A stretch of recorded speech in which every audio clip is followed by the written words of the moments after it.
Yan po, nagluluto po kami, nag-steam po kami ng tulingan. Yaksyon na tulingan ang aming ulam. Ngayon pa ng halian sa dinner. Yan. Ako, mainit. Mainit na dahil. Yan po, nag-steam kami. Mahina lang apoy niyan.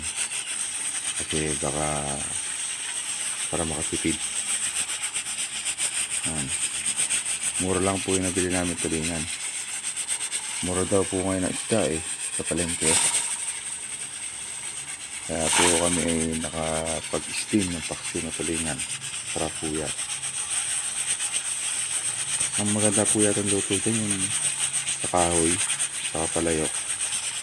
Kaso wala kaming kahoy, kakunti na lang. Hindi nakapagsibak. Kaya hindi makakapag kahoy. Kaya lang, sa gas stove lang. Inom na lang ang pressure cooker. Saka mabilis lumambot.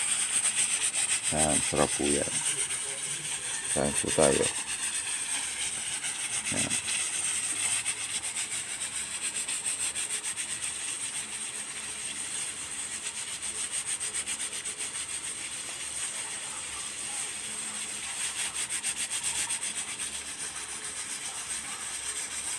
Sige po, ano ba po sa muli. Luto na po ang paksiw na tulingan.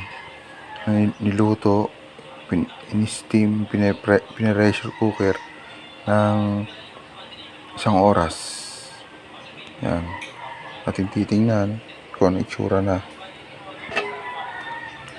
Yan po, nabawasan na. Nakakuha na sila ng pamangkin ko. Tsaka si mama yata.